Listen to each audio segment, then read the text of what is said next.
right?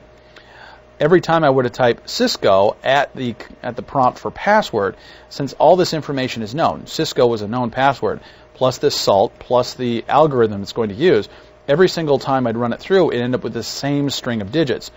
Therefore, I knew the password. But if I type Cisco 1 or the letter A or something else entirely different, I'm going to end up with a completely different set of jumbled characters here, which of course wouldn't match, which would mean that I didn't know the proper password.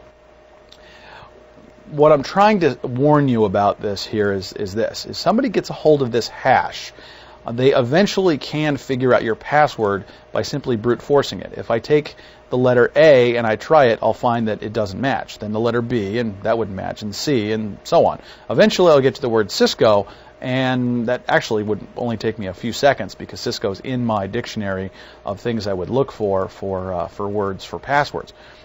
So it would take me literally seconds to figure out what the password if you actually use Cisco, and I was able to get this hash from you. If you have a very difficult to guess password, it's just going to take that much longer, but eventually I will get it, which means that even your difficult to guess password should be changed on a regular basis. Okay. So from here, let's look at configuring the device so we can remotely manage it.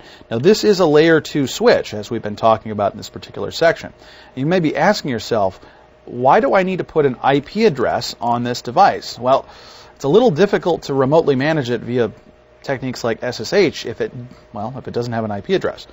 So to do that, we need to put something on the management interface. Now the management interface for this switch by default is interface VLAN 1. We talked a little bit about VLANs in this section, but there's a lot more to be talked about with respect to VLANs, especially when we get into the ICND Part 2 portion of this CCNA program.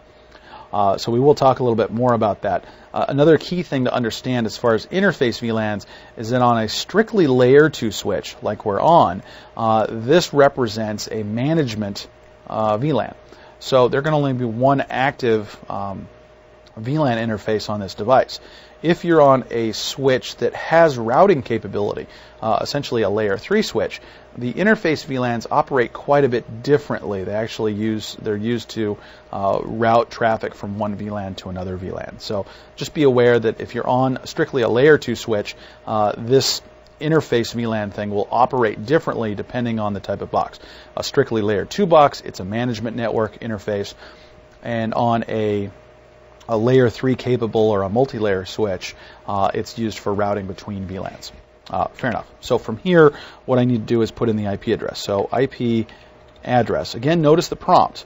The prompt is config-if. I'm configuring an interface.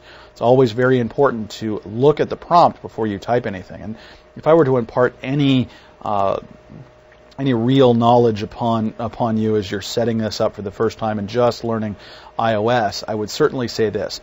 You might know the command you need to type, but if you're not typing it in the right context, it isn't going to work. So you may know the command later on. The command is IP address, and the address and the subnet mask. That's the command. But if you type it at the wrong prompt, it won't work. And a lot of Cisco test questions are going to test you on that. They'll ask you what the command is to type in an IP address. And every single one of the answers is going to be the correct format of the command, which would look like this.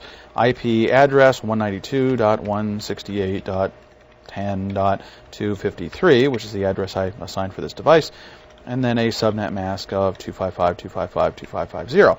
That's the correct command. And you may have answer A would look like this, answer B looks like this, so does C, and so does D.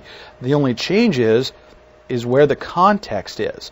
So they're going to quiz you and make sure you know that this is the right spot. The config-if prompt is the right spot to put this particular command on a switch or a router. Okay, so we have that, and we also have to bring the interface up. The interface VLAN interfaces, these virtual interfaces, if you will, start off in a shutdown state. So we need to type the command no shutdown. Okay, which you can certainly shorten down to no shut.